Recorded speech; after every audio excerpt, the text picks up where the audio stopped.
kind of look where you were 12 months ago, right? What does that feel like? How far have you come in the last 12 months, right? Measure yourself backwards. Yeah. And no matter if you're a brand new agent, you're an existing agent, a top producer, managing broker, what was that 12 months ago? And have you moved your own needle? Your time is now to become a champion of your real estate brand. Are you ready? Welcome to the stage. It's your moment to shine. Level up your game. Success is on the line. Okay. Your time is now to become a champion of your real estate brand. Are you ready? Let's go. The Champions Podcast starts now. What do you got going on? Anything interesting?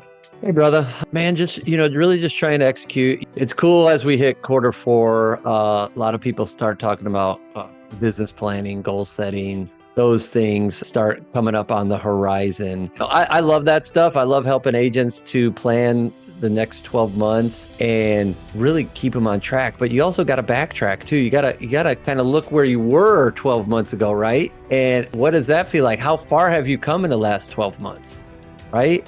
Measure yourself backwards. Yeah, I think that's really good as well, because most people will find that they're further than they were 12 months ago. So when it comes to this time of year, I think also a lot of people fall into a slump, maybe because, we're like 3/4 of the way through the year, and maybe you're not where you want to be. You feel like you don't have enough time left, so then people panic, or they just think, oh, well, no point anymore. Let's just do the bare minimum and get through the rest of the year, and we'll start again in new year. And I think that when you're feeling down and in a slump like that, it's always good to see where you were a year ago, because you were probably thinking the same thing back then, and now you're further ahead, so you should be proud of that. And it's just like counting your blessings.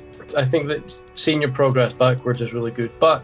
And this kind of ties in with something that happened to me the other day. So as you know, I run.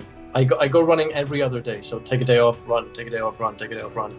So some weeks I'll go 4 times, some weeks I'll go 3 times. And my watch for like keeping track of like the GPS and my kilometers and the pacing and all the rest of it, it's like one of the cheapest on the market.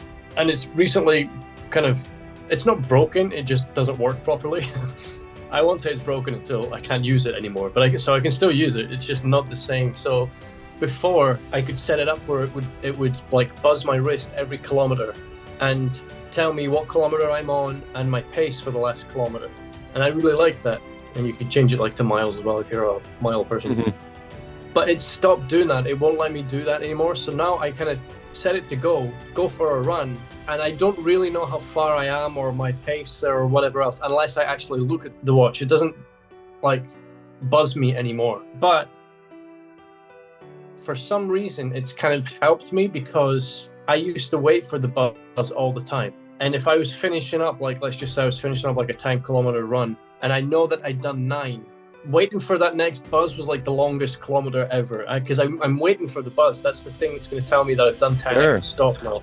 So I'm waiting for it, and that makes it seem longer and longer. Now that I don't have it, I go out and I feel like I'm just more focused on like technique, focused on the breathing, focused on making sure that what I'm actually doing is correct, and not so much just waiting for that buzz all the time on my wrist, tell me where I am and my pace and all the rest of it. It's like going out without a watch. You just go out for the fun of going out, keeping fit or doing whatever. You're not focused so much on the metrics and what's happening. And I think that can be a huge part of it as well, because although we do talk about how the importance of goal setting and keeping track of your numbers, which I think is highly important, because if you don't know where you are, you don't know where you're going, kind of thing, right? So you got to make sure you know how many calls convert into appointments, how many appointments convert into whatever, and listings and sales and money in the bank, food on the table, kind of thing. But at the same time, I think that a lot of people get so obsessed with the little details and the little numbers.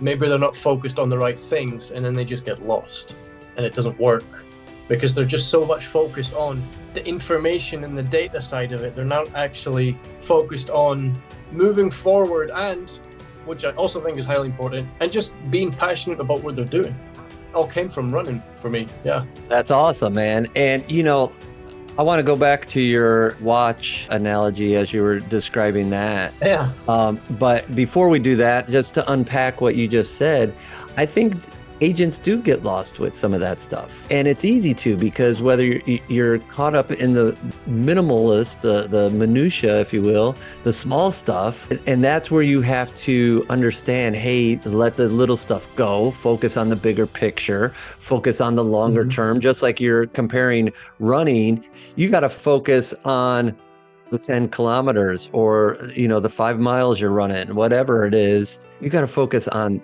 getting there. And don't worry about if your shoe comes untied. Don't worry about if your watch doesn't work. Don't worry about continuously sweating. Don't worry. That's all the little stuff, right? Right. So that's a big piece. So that's where I think for agents that do that, that's where, one, you need to surround yourself with the right people that could support you and educate you, and in those moments be there for you. Also look at a coach to have as well. And maybe they're one and the same, but I look at them differently. I think a coach is going to be a little bit different. I think, having a support system, really good producers around you is key overall. And then going back to your watch thing, man, I like that, how you said and described all that, because you were used to the watch buzzing every kilometer. Hey, cool, accomplished. And it was cool. And then as it stopped working, what have you, as you felt it being maybe a negative, like, oh man, or maybe a disappointment. Man, it's not working, right? It's not working. I can't tell when the kilometers is, or whatever the right verbiage is. You changed the way you thought and said, all right, I need to refocus and work with what I have. Yeah. And that was key. So that is a big piece. So sometimes you can't be reactive. Hey, yeah, sure, this moment stinks, whatever it is. My watch doesn't notify me anymore. Yeah, it stinks, but is it the end of the world? No. How do you persevere through something like that? Do you order a new watch? Is that one option? Is it two? Do you push through? The watch works fine. I just don't get a buzz on me anymore. And I tweak. Right. And now it's extended the way that you run, and it's given you new focus to say, hey, maybe I could go further, so you could really crush that marathon that you're looking to run next year. So I love how you adapted. I like what you said there. It's not the end of the world.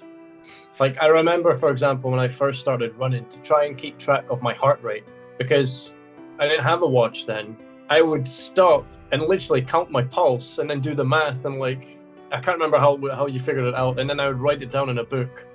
And that lasted I need ChatGPT to figure out how to count my pulse. I don't know either. Yeah. Yeah. I can't remember how I used to do it. I would count it for like a certain amount of seconds, and then you'd like figure out the math, and it tells you what your heart rate is or whatever. And I would write it all down, and then I just got a watch, and I connected it to Strava, like the running app, and it's all there. So every time I run, it's recorded in the app, and I can just go check it out or whatever. So it's a hell of a lot easier. But yeah, it doesn't take off my kilometers anymore. It tells me how much I'm running, but I have to stop, and I have to like raise my wrist and look at the watch.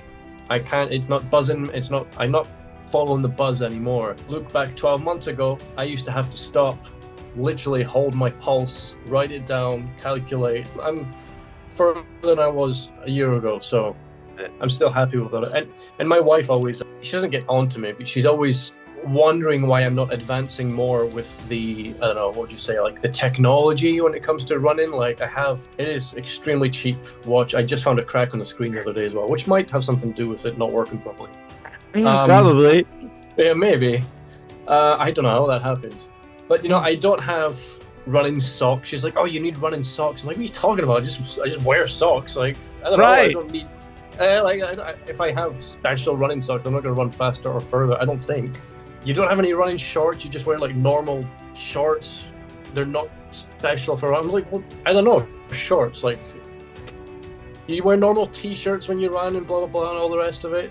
And then you've got these people with like a watch on each wrist, and they got like the heart rate monitor strapped across their chest, and they got the special running socks, the special running cap, the glasses, the funky glasses, or the headband. And they've got these things like to put their phone in whilst they run. Well, yeah, but at the end of the day, for me, it's just putting one foot in front of the other for as long as I can and making it work. And then again, to correlate it to real estate, I mean, you do need to do that. You got to put one foot in front of the other, and you build to something like that. You build to the phone on the arm, you build to the wristband, you build on the funky glasses, you build on the running shorts, the running socks. Yeah, I'm right there with you too. So tell Trini that. Anywho, but yeah, I mean, but it's out there for a reason. You know, products like that, running socks, for that matter. Right. And that's something when you're, if I could call it this, naive about running socks, you do research to say, what's the purpose of it? Is it a compression style sock that keeps blood flow moving better, so you do actually feel better, so it pumps your heart better? Now it's going to change your perception, right? Because now, because they're compression style, and I'm just making this up, obviously, does that help your heart rate? And that could be a very good thing. And you know as well as I, when you listen to your wife, they're generally right and they know what's better for us, right? So yeah, that's true. That's true. So but the cool thing about it is, I find, and this can correlate to anything, it's we make do with what we have, and we don't go crazy with data and information and metrics unless we're actually doing the work as well. So like, you could have the best running socks, shoes, shorts, and or leggings, and all the like 4 watches on each arm if you wanted, I don't know, the most expensive ones. But if you're not actually going out for a run, then it's kind of like all a waste. And all of that stuff isn't going to make you a better runner at the end of the day. It'll help with little things, but you might not necessarily need it right now. And that's what I wanted to bring it to with the real estate side of things. Like, look back 12 months, see how far you've come. Now look at this year. We're three quarters of the way through. Are you where you wanted to be? Did you not have a plan and you're just kind of getting through it? Did you reach your goals already? Which, if so, cool, let's do some more. But don't think that, oh, I'm not where I want to be because I don't have Facebook ads, because I don't have this set up, and I don't have a team, and I don't have this, and I don't have whatever. I don't know, just go out and sell real estate as you are and as you can right now, and then let the rest of it come later on. Like you said, then we can get the running socks, the compression socks. Then we can get the Garmin watch and the cool hat and all the rest of it. Build up. But look where you are, look where you've come from, and then really sit down and think about where you want to go afterwards. it is very important, and it's key as well. And again, to just correlate it to what you're doing, when you started running, you barely ran a kilometer, you know, because you never did it. And now you're doing 10 plus is what you're training. So to see that improvement over the course of time since you started is huge. And again, if you're looking at real estate, and no matter if you're a brand new agent, you're an existing agent, a top producer, managing broker, what was that 12 months ago? And have you moved your own needle in that 12 months? And if you haven't, again, let's have a conversation. Let's see what's going on. What's holding you back? And that's something I've been doing this week, Ian, is really having harder conversations to really ask people truly that, what's holding you back? And it may be a mindset, it may be that they're comfortable. People get complacent and comfortable, and you know, comfort really is the opposite of growth. What your definition of growth, it could be different for everybody here, especially here in real estate, whether it's a mindset growth, whether it's production growth, whether it's bringing on agent growth, whether it's physical growth, you know, your growth mentally as a runner, things like that. They're all different perspectives of growth. So how do you improve? How do you align with the right people to push you past your comfort zones and really make it happen? So it's a conversation, and you got to have that with yourself, I think. Yeah, I think so. And I think that for a lot of people, mindset's probably the biggest part of it, of what holds people back. They have some kind of guardian in their heads that's stopping them from doing something for some reason, which is going to be different for everyone. And I think that one of the hardest parts of all of this of moving forward is probably just admitting to yourself that you're not doing things the way that you know you should be doing them. Especially when it comes to people that are seemingly so successful already. You could be maybe 2 or 3 times more successful. You're just not admitting to yourself that you're doing some of this stuff wrong, and you're able to push that to one side because you're already successful. You're already comfortable, like you said. It's a comfort thing. So become aware of it and admit to yourself first that things could be better, and you're not perfect. Look into ways that you can improve and try it out. There's always something that we can do. It doesn't matter where you are, whether you are just started and you've been in the business for 25 years, or you have a team of like 150 agents. There's always something that can be done to help you get better. And the super successful people are always on the lookout for those things, I think. It's always a constant path of growth and discovery, just trying to find out new ways to keep getting better, keep going, and never get comfortable, really. It is. To push yourself outside of that and never get comfortable is huge. Because you get comfortable, you get complacent, and you don't push yourself. And again, whatever it is, running, any sport, real estate. I want to get so uncomfortable with running. It's crazy. I keep telling my wife I can't wait to suffer more. That's what I tell her. I want to suffer more when I go out for my runs. There you go. So I got plans to run the half marathons December, January, and February, and then I want to do the marathon, and then I already want to think about maybe towards the end of next year doing an ultra marathon. So that's the 26-mile plus, because I just want to see how much it hurts. There's not much comfort in that, but I don't know. It's something that I've drilled into myself from the beginning. It'll spill over into other aspects of my life. I know it. It will. So. It will, and it has already, man. It has. It's true. It has already. Yeah. Yeah, and it's that. I mean, there's never anything wrong with getting exercise. It's something that I'm trying to work back into my schedule. I have a lot on my plate. I'm not making excuses, and you do. I'm just trying to figure out how I manage my 24 hours every day. And not sacrifice too much, not sacrifice my own sleep, not sacrifice family time, those important things. I think exercise it makes your mind just expand. It's something that you have to learn to love. I don't think, I suppose it depends on the sport or whatever, but running, I never liked it when I first got into it, but I have learned to love it. It's taken a while. That's great that you do. And it's funny you say that, because I remember I didn't remember until my oldest daughter, Bryn, she plays softball and she loves doing that. And I tell her, hey, you should go and practice running, not on bases, but, increasing your speed, and then doing some weights to get stronger so you could hit further. And she's like, both of those are boring. As soon as she said it, I was like, man, that was me at that age. I was that same way. I never liked to exercise if there wasn't a ball involved. Baseball, basketball, volleyball, you name it. I would play any of those sports and I would run around everywhere. I'd be so crazy running. But you tell me go run for 2 miles. I'm like, this is so boring. You go tell me to go lift weights. I'm like, wow, no. And it stinks because I don't know at that age how to help. For me to go back and tell myself at an age of 12, or my daughter at an age of 12, to get that through her head, for that matter, could change the trajectory of her life potentially. And so that's something I continuously work on to say, hey, do this. Now, the thing is, I know I don't get in the gym, but Kelly, my wife, she's in the gym every day. And so we have a role model that gets in the gym, puts the commitment in, does the work, pushes hard, and gets results. She's looking good. She's fit. She's feeling good, healthy, all that stuff. Bravo to her. And maybe it's a disconnect that I'm not in the gym. I don't know. And maybe that's the key element.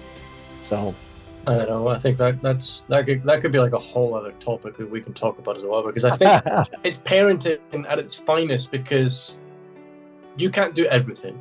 So somebody else needs to do some stuff. So your wife's there doing some other stuff that you're not good at. It's the same in business. Like if you have a business partner, they do what they're good at, you do what you're good at, and it's probably not going to be the same thing. But that's what makes it work. And that's what it is. So that could be a really deep topic for some other day. But parenting and relationships and stuff. I like that you brought that up with your daughter not wanting to run because it's boring. And you remember, and like, God, I was exactly like that. And I remember thinking that same thing. I do, yes. Yeah, because I've been there too. And I've started bringing Michael, my boy, he's 10, on the smaller ones that I do, like the 5 kilometers or whatever. I've started bringing him out, telling him that if you do this, it'll make you last, because he plays tennis. It'll make you last more sets in a tennis match without getting tired so quickly. So that's how I'm trying to put it into him. It's the discipline of putting in the work for these boring, stupid runs. Although I go with him, and we usually bring the dog with us as well, so he's kind of okay with it. It's not too boring. But that's an investment that he's making into getting better at tennis. So that's a key part to make it fun. Tying in the dog. Yeah, it's that stuff to really get through to a kid. And so that's where I'm trying to implement, hey, how do I create fun in a gym and lift weights? It's still hard for me as I push 50, it's still a challenge to get in the gym and push weights. For me, I always get some momentum in the gym, and then something happens. Maybe I hurt myself because I lifted too much, or I didn't stretch. And then I'm out for 2 weeks, and then I've killed my own momentum, and then I never get it back. Maybe something happens that, real estate explodes and I'm selling 10 houses a month, throws me off, and I need that time of an hour. I guess it's hard for me to do the commitment, and maybe I just need to bridge that gap with Bryn, even to say, hey, just do 20 minutes even, and let it grow. The moral of today's show is learn to suffer better. I love it. Suffering better. I love it, man. It is so right. And it is, because you're pushing yourself, like we said, out of those comfort zones. You're looking forward to the downside. And let's just go to real estate, the downside of real estate when it goes south, because it always does. You've got to look, and you're riding that roller coaster. I've got 2 in escrow. I've got none in escrow. I've got 4 in escrow. I've got none in escrow. Gotta be ready and embrace it. I hope that somebody got something from this. I love how I'm able to take in topics from other things that have nothing to do with real estate or the business or whatever, and it ties into everything else. It ties into real estate. It ties into family, and it ties into parenting and kids and entrepreneurship and all that stuff. So I hope that you got something from us. We do this to provoke open conversations with people, so please reach out, ask questions, send us complaints if you want. We don't care. Just let us know something. Give us anything to keep us going, because that's what we want to do here. The end goal here is us taking this time out to help whoever's listening. So please reach out if need be, because that's what we do. I love it, buddy. Yep. And likewise. Jason, always a pleasure seeing you. Hey, great to see you too, man. I always love these conversations, and it's fun just to hit every point that we could hit, and just have some fun having conversations, correlating what we could put together, and hopefully making more people even better than what they believe they are. There we go. Yeah. Have some fun. Learn to suffer. Thanks. See you next time. Bye. Just ask, just stay. Just ask, just stay. You should just ask, just stay. Just ask, just stay. You should just ask.